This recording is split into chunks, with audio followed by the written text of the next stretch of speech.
Liga Espírita do Oeste, palestra Comportamento e Emoções, parte 2, Pauline Botelho e Célia Comparini, Departamento de Infância da USE Intermunicipal de Franca. Eu não sei muito, mas eu sei que de 0 a 2 anos Não. é zero. Zero tela de 0 a 2. Depois vai de Uma 10 hora por minutos, dia, né? de criança de 3, 4 anos, 1 hora por dia no máximo. Já tem pesquisa comprovando que interfere sim no desenvolvimento cerebral. A criança tem muito mais dificuldade de focar naquilo que é concreto, no que está no entorno, porque a tela, primeiro que a tela não é tridimensional, é reta, é um negócio assim estático, né? E depois contribui para a aceleração do pensamento da criança, porque na tela ela consegue tudo muito rápido, com um toque, sem muito esforço, sem pensar em nada. E se ela está insatisfeita, se frustrar, ela aperta o X e sai dali. Acabou o problema.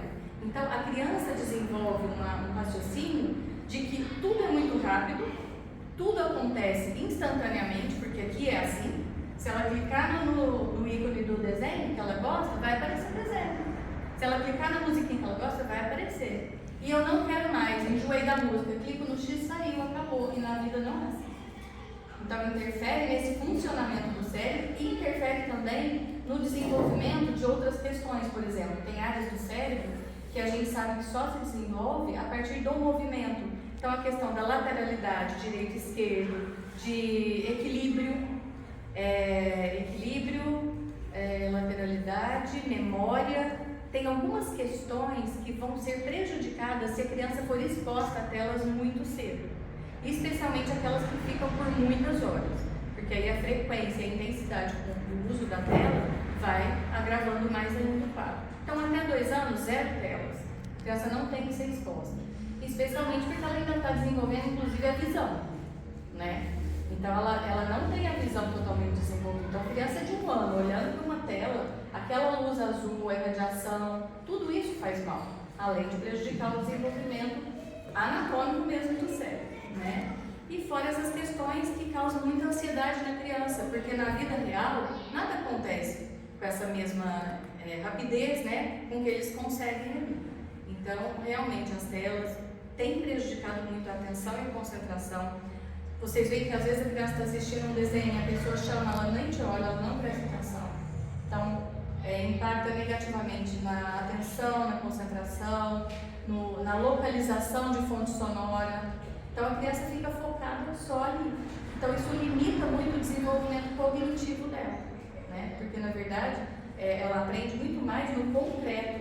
A criança precisa tocar, precisa construir, empilhar e não ficar passando o dedinho assim, né? Senão ela vai deixar. O que não é usado é perdido, gente. Existe uma coisa, meio complicado da neurologia, mas chama poda neuronal, né? Em algumas etapas, tipo 2 anos, 5 anos, 10 anos, existe o que a gente chama, né, na neurologia de poda neural, ou poda neuronal. O que significa? Aquilo que o cérebro não usa é cortado. Para que vai ficar ali? Para que vai desenvolver uma coisa que não está sendo usada? Então, se a criança não foi exposta a brincadeiras, né, no concreto que ela deveria estar sendo, engatinhar, pular, passar de baixo, montar cabaninha, tal, e fica só estático, sentado no sofá, passando o dedinho na tela, ela não está desenvolvendo essa área do cérebro que é responsável pela coordenação motora, pela lateralidade, pelo equilíbrio, saltar, pular, orientação temporal, né, espacial, de espaço. Isso não foi utilizado quando vem a poda neural. Então, gente, a gente precisa entender que existem períodos críticos no desenvolvimento da criança que, se não for estimulado naquela fase, vai se perder. E aí depois, para adquirir, é muito mais difícil, né?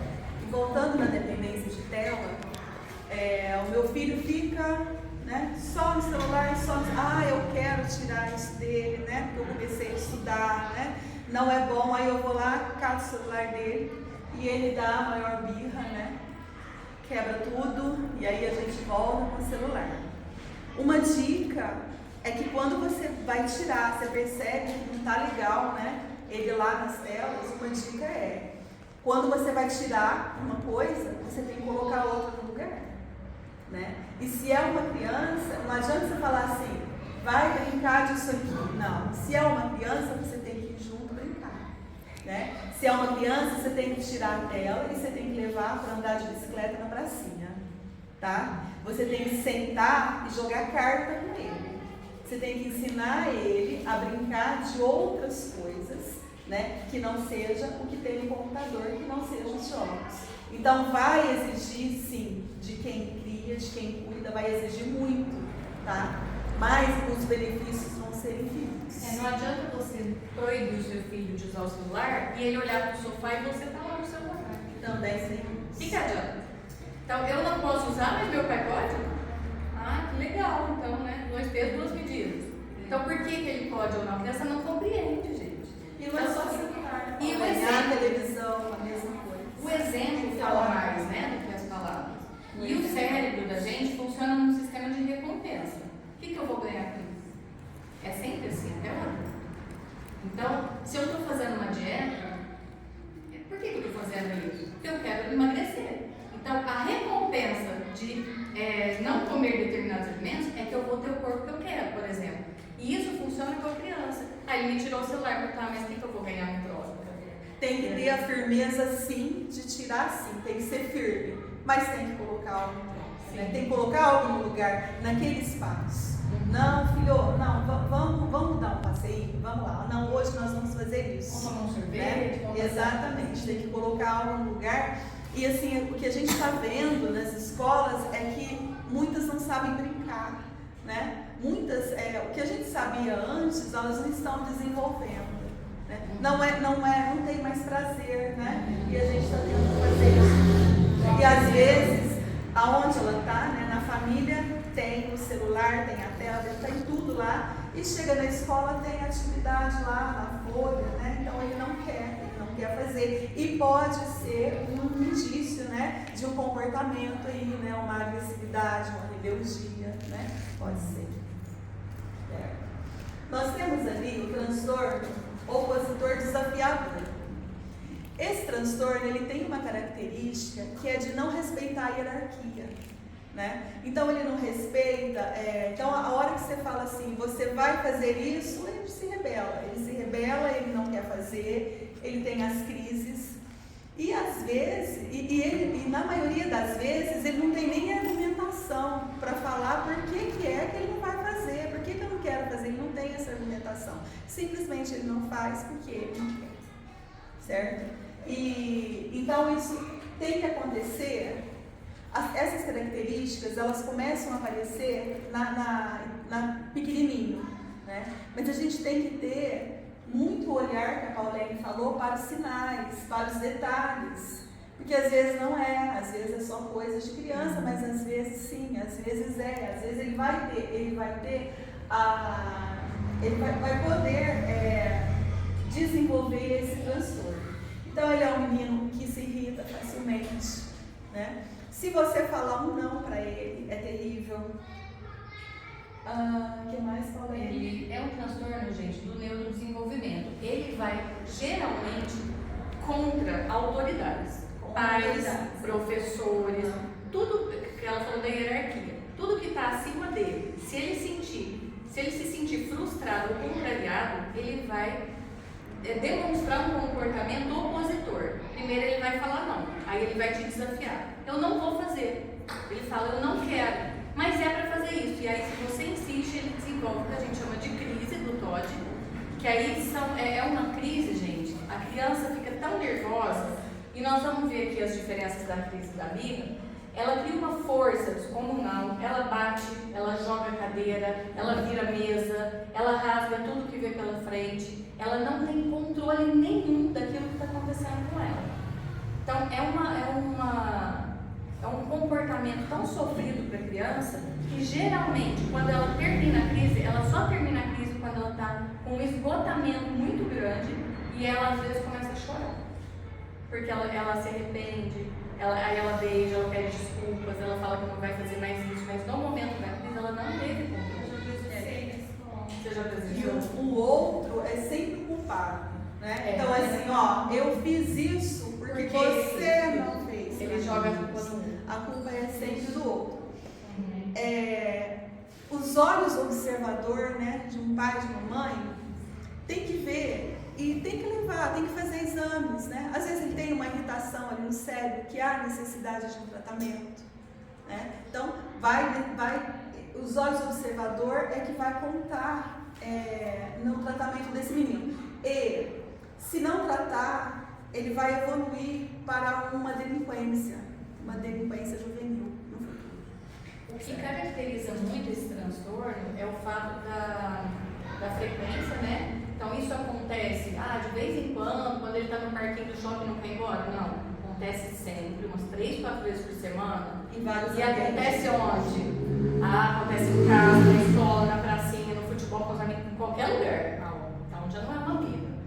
Acontece em vários contextos, várias vezes por semana. E tem uma duração de mais de 6 meses, o comportamento, pode avaliar. Tá? E aí nós vamos falar, tem ideia, né? Aqui. E tem coisas. São as crianças que vieram reencarnar no planeta. Esqueci o nome do planeta. Exilados de capelas? Seria alguma. Nas obras de André Luiz tem alguma. Esse tipo de transtorno? Eu acho que a gente não tem como afirmar. A gente conversou sobre isso, né? Sobre as reencarnações agora, dessas crianças que têm tido muitos casos. A gente estava conversando esses dias. Não tem como afirmar. Mas a gente sabe que agora que o planeta está num período de transição de um mundo de provas e expiações para um mundo de regeneração, muitos espíritos estão tendo as últimas oportunidades, né? Nessa reencarnação, de conseguir resgatar alguns débitos do passado. A gente sabe disso. Então nós, como espíritas, a gente não olha só para essa questão da ciência, só orgânico, né? Só do cérebro, mas também da condição espiritual dessa criança, né? E a gente sabe que quando uma criança apresenta algum transtorno, a aprovação não é só para ela, mas também para a família, também para a escola que acolhe essa criança, porque a gente tem acompanhado as escolas, né? Não está sendo fácil lidar. Por isso que eu acho que a gente precisa olhar além daquilo que a gente está vendo e considerar isso e arrumar uma forma, um canal de comunicação com essas crianças diferente. Porque da forma como essa geração aprendeu a lidar com os problemas, não está funcionando com essas crianças. Não mais. Pode falar.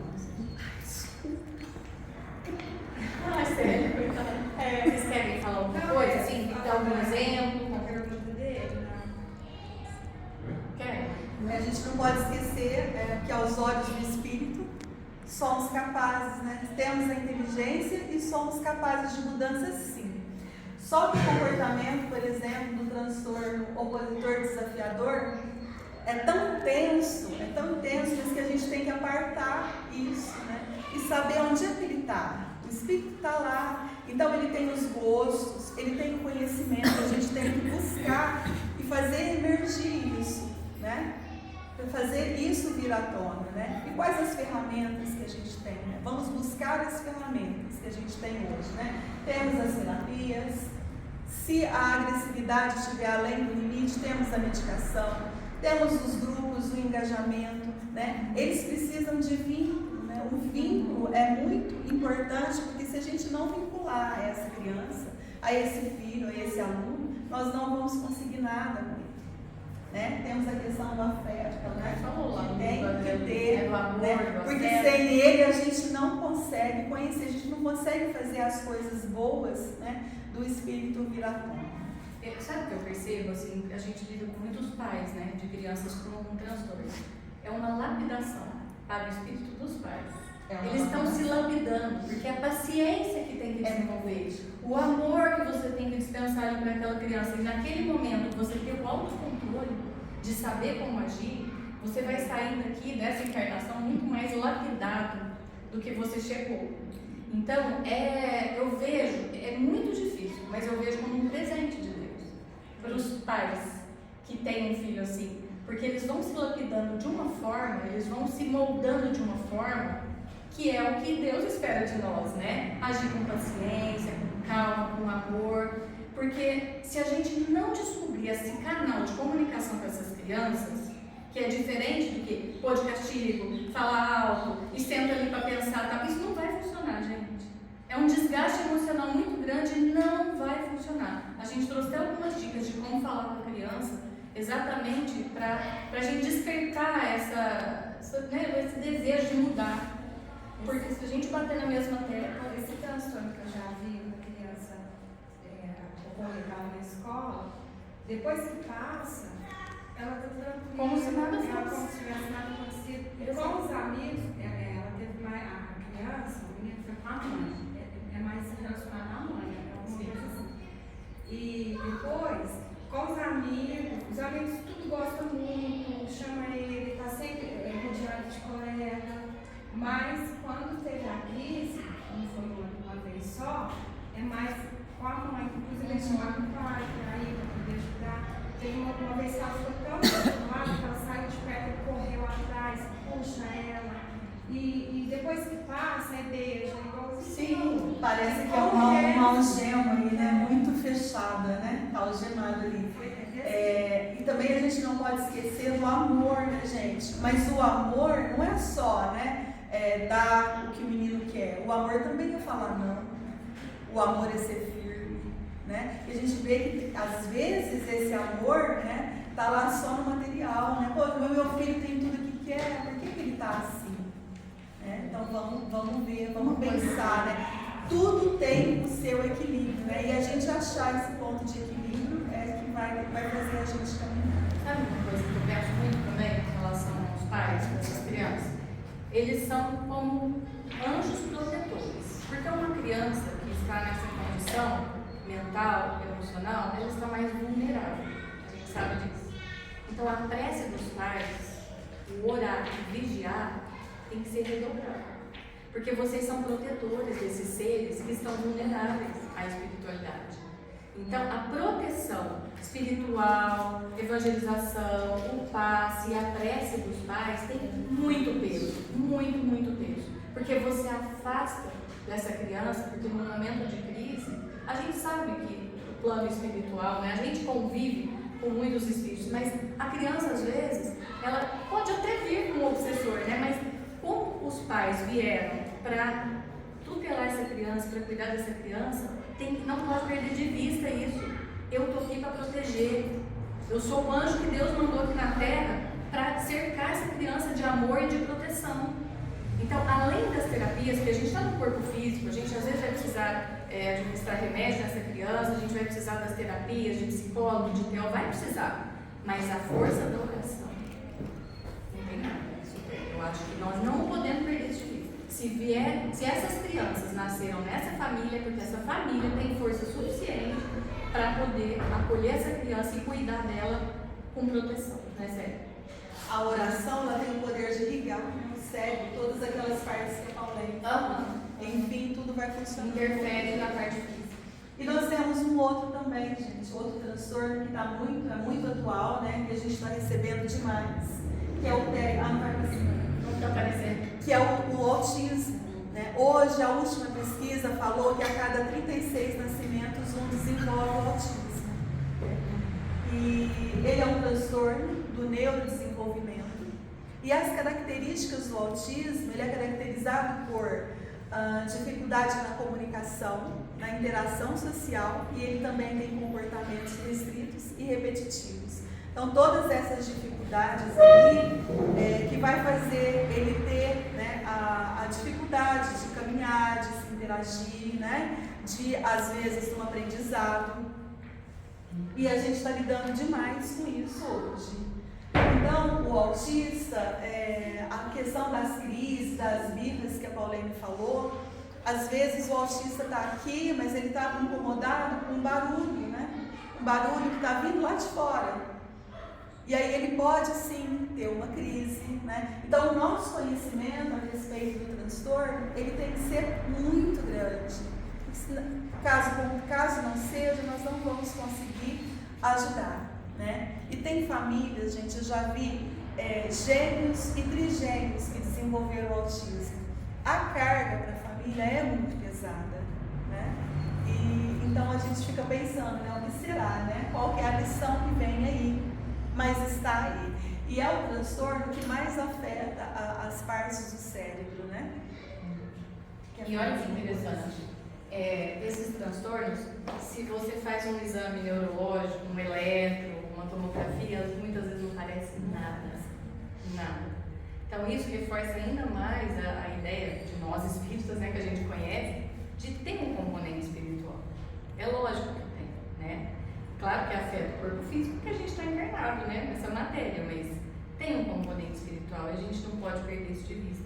O transtorno hoje do autismo, ele chama TEA porque ele está dentro de um espectro, é transtorno do espectro autismo. Então o que é um espectro? É que vai desde o leve até aquele clássico. Dentro desse leve até o clássico tem vários tipos de autista, nenhum autista é igual ao outro, né? Então hoje a gente não fala em grau leve, grau severo, fala em nível 1 de suporte, nível 2 de suporte ou nível 3 de suporte. Então, dependendo do grau de dependência e de autonomia dessa criança, ela vai estar no nível 1, por exemplo. Se é uma criança que consegue andar, consegue falar, consegue até conviver na escola, ela é nível 1 de suporte. Ela não precisa de muito suporte externo para ajudá-la.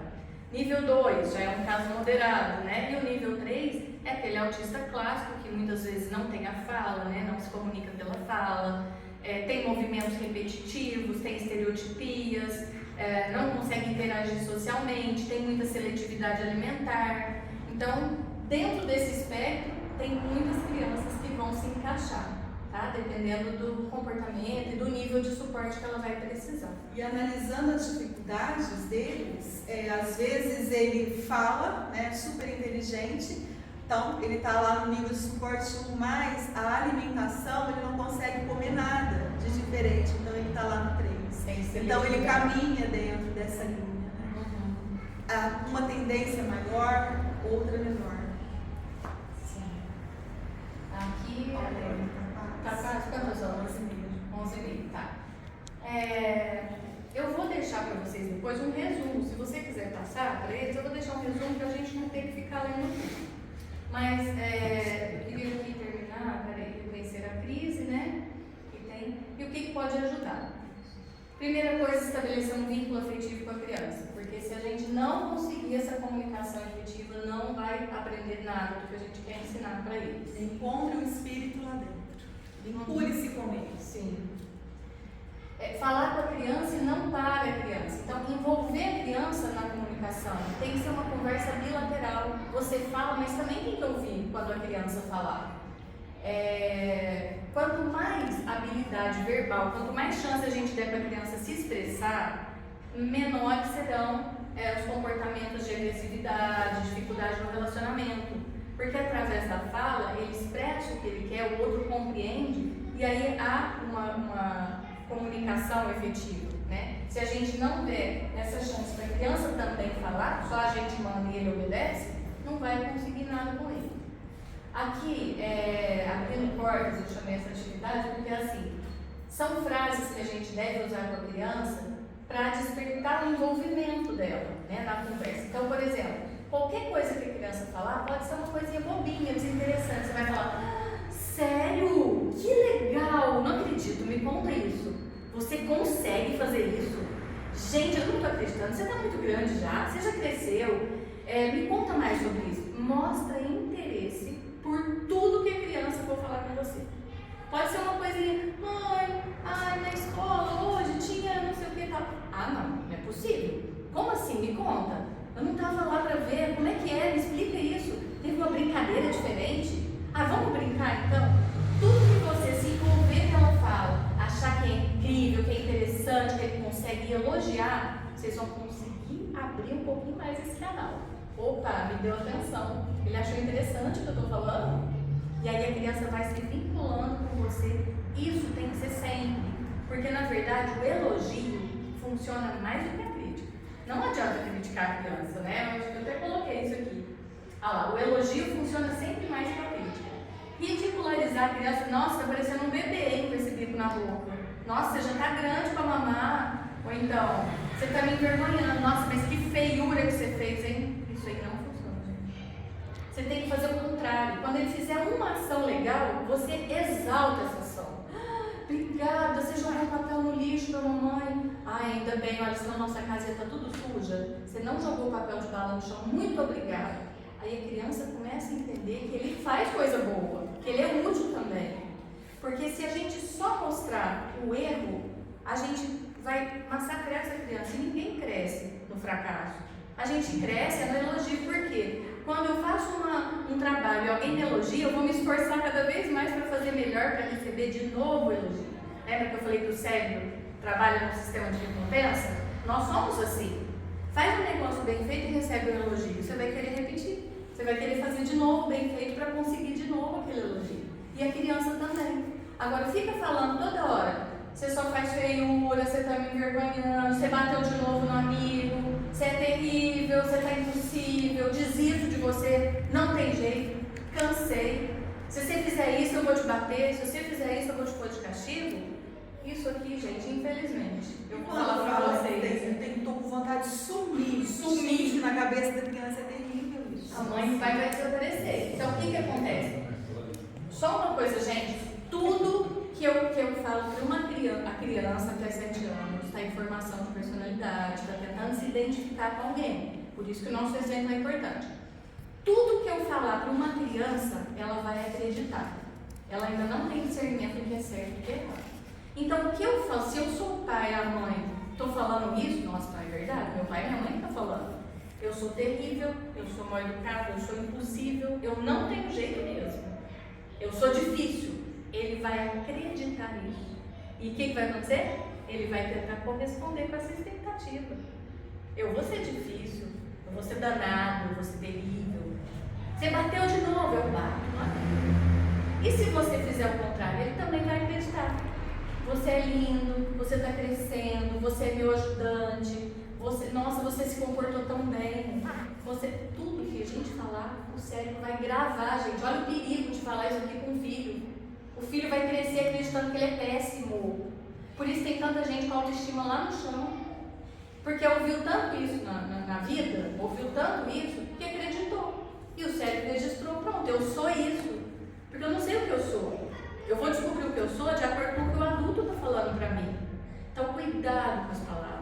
Então, eu fico pensando também que eu já vi casos assim, a mãe que fala, ai, meu filho é maravilhoso, meu filho é isso, desenvolveu uns meninos que acha que é o bom e então acho que lembrando só aquilo que ela disse, tem hora que você tem que dizer não, né? Tem que ser verdadeiro. E ser verdadeiro, ótimo. Isso, equilíbrio, né? Ele está fazendo uma coisa que não merece elogio. Isso, aí tem um Você detalhe. está elogiando. Sim, não. É o equilíbrio. É o equilíbrio. Mas aí tem um detalhe que eu trouxe também. Acho que eu estava aprendendo. Evitar o uso da palavra não. E eu vou explicar por quê. Por que a gente não deve usar o não? A gente deve falar sempre o que a gente espera da criança, quando a gente está fazendo um combinado com a criança. E quando a gente usa uma palavra negativa, a gente acaba reforçando o comportamento negativo. Então, por exemplo, ao invés de falar assim, não joga papel no chão, eu devo inverter essa frase e transformá-la em uma frase positiva. Ou seja, jogue o papel no lixo. Lembra que a Célia falou que a gente tem que ser claro e objetivo na fala com a criança? Eu não tenho que falar para ela o que ela não deve fazer, mas o que ela deve fazer. Ao invés de dizer, não é para deixar a sala bagunçada, vamos arrumar os brinquedos. Por que isso aqui é importante a gente entender? O nosso cérebro, gente, ele tenta sempre conectar palavras com imagens. Então, muitas vezes, até a imagem é mais forte para a gente do que a própria palavra. Lembra da expressão facial? Por exemplo, antigamente, quando muita gente fala, né? Nossa, meu pai não precisava falar nada, só de olhar para mim eu já sabia o que ele queria. Não é? Mas o que o olhar do pai dizia? Então, o que acontece? Às vezes a imagem acaba sendo mais forte. Nós precisamos ser assertivos ao conversar com as pessoas, especialmente com as crianças que ainda estão desenvolvendo. Sabe por que isso? O nosso cérebro, ele é totalmente positivo. Ele não reconhece o que seja negativo. Ou seja, o cérebro humano não reconhece a palavra não. Vou fazer um teste com vocês. Vou dar uma ordem para vocês agora. É uma ordem, tá? É para fazer isso. Não pensem num elefante. Não é para pensar. Qual foi a primeira imagem que veio na mente? Elefante. Mas por quê? Se eu falei que era para não pensar, por que vocês pensaram? Eu dei uma ordem para não pensar no elefante. ficou nessa Nós frase? somos obedientes. Quando uma criança ouve não é para bater no amigo, o que acontece com esse cérebro? Viu que eu falei que o cérebro é positivo? Ele não entende nada que seja negativo? Por que isso acontece? Porque a palavra não, por si só, ela é uma abstração. Ela não tem nenhuma representação linguística. Ou seja, o não tem significado. A palavra não tem significado. E o que o nosso cérebro faz? Ele fixa no que ele conhece, que é o que vem depois do não. Não pense no elefante. O não existe? Pense no elefante. Não é para morder o amigo. Morder o amigo. Não sobe no sofá. Sobe no sofá. Ele sabe o que é subir no sofá. Mas como não tem representação linguística e não tem significado nenhum para o cérebro humano, não é só criança, adulto também não reconhece não, ele vai se fixar no que vem depois da palavra não, porque é o que ele consegue reconhecer e compreender, porque ele tem uma imagem mental daquilo. Eu sei que é um elefante. Quer ver? Não pense numa maçã vermelha. Eu já imaginei ela vermelhinha. Mesmo eu falando que não era para pensar. Mas o que meu cérebro conhece? Maçã vermelha. Então a imagem que está lá registrada é aquilo que tem significado para ele. E é aquilo que ele vai pensar. Portanto, quando eu falo, não pode bater no amigo, esse era o combinado. O que a criança faz? Bate no amigo, porque a única frase que ele reconhece é bater. O que é bater no amigo? Então, quando a gente utiliza uma figura, um combinado, eu preciso ser assertiva e falar o que eu espero da criança. É aquilo que eu quero que ela faça. Quando eu puser, por exemplo, uma imagem de combinados, eu demonstro o comportamento que eu quero, não o que eu não quero, porque a imagem vai ficar registrada. Então, por exemplo, o não acaba sendo uma armadilha. Quando a palavra não aparece no início da frase, não é para fazer isso, ou se eu coloco um X vermelho de que não é para fazer aquela ação, acaba que o cérebro ignora o não e foca na frase. O que acontece? As crianças vão agir contrariamente ao que foi combinado. Ou seja, o que era para gerar um efeito positivo acaba sendo, a gente está reforçando o negativo. Então, olha aqui o exemplo. Não adianta falar assim, aqui, batendo, tá vendo? Não é para bater, mas a imagem é de menino batendo. O que o meu cérebro registrou é que tem alguém batendo. E que adianta falar que não é para bater? Não é para correr. Por que não fala? Anda devagar. Ao invés de não corre, anda devagar. Não grita, fala baixo. Lembra disso, gente? Sempre vocês forem usar uma frase e a gente está acostumado culturalmente com a palavra não. Porque os pais sempre falam não. E aí você cresce não entendendo nada, porque vira um conflito no cérebro. Você vê alguém brigando na imagem e fala para não brigar. Você vê alguém mordendo e fala para não morder, né? Então, sempre que vocês forem trabalhar com criança auditivamente ou visualmente, reforcem aquilo que vocês esperam dela, qual a expectativa, e não aquilo que vocês não querem, tá? É só isso, mas só uma coisa que eu queria lembrar aqui, que eu acabei lembrando agora. Sabe aquela campanha Não às Drogas? Você põe a mãozinha e fala não às drogas? Eu acho perigoso. A forma. Se beber, não dirija. Não dirija. Em caso de incêndio, não use o elevador. Por que não fala em caso de incêndio, use a escada? Ou então, se beber, vai de Uber. Sei lá, alguma coisa assim. Entendeu? Então, tudo não. Eu tenho uma dúvida com relação à ação de recompensa. Sim. Até quando pode afetar na vida do adolescente, adulto, né? Porque adultos são crianças grandes, né? Então, você promete, se você comer brócolis, você vai ganhar um chocolate na sexta-feira. Até quando esse tipo de recompensa eu estou utilizando de forma adequada ou não? Esse tipo de recompensa a gente não usa pelo seguinte: algumas coisas, principalmente relacionadas à saúde e necessidades básicas da criança, não tem negociação. Então, por exemplo, eu não posso falar, se você comeu brócolis, eu te dou um chocolate. Aí vira um jogo, uma troca. A recompensa, por exemplo, que a gente fala que o cérebro busca, o que eu vou ganhar com isso? Você vai ficar mais forte, você vai querer ser saudável, você vai, olha, tá vendo? Você vai poder brincar, você vai ter mais energia para brincar se você comer isso. Essa é a sua recompensa. A recompensa social. Social, por o exemplo. elogio, é isso que ela está falando, é o social.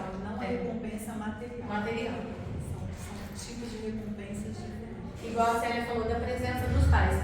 Ah, se não vai usar o celular, mas em troca disso eu vou sair com você, vou tomar. Aí tudo é a presença dos pais brincando junto, dando uma volta na pracinha, levando para andar de bicicleta. Essa troca material, principalmente com relação a questões que são inegociáveis, que alimentação é vital, é saúde, né? Dormir. Não vai ficar, por exemplo, se vai ficar até 5 horas da manhã acordado, você vai deixar? Nós vamos dormir cedo, porque amanhã você tem escola. E aí você vai ficar com sono. Sempre que você precisar usar um não, você usa uma justificativa em seguida. Não, por que não? Por que eu não posso dormir mais tarde? Porque você precisa acordar cedo, e se você dormir muito tarde, você vai ficar com sono na escola. Você justifica o seu não. Usa uma frase positiva e se precisar usar o não, que a gente está muito acostumado, justifica. Entendeu? A questão do celular, eu falei, que quando você vai tirar o celular, que é uma coisa que ele gosta muito, ele não vai ficar assim, gente, igual nós estamos aqui. Ele vai precisar, é energia.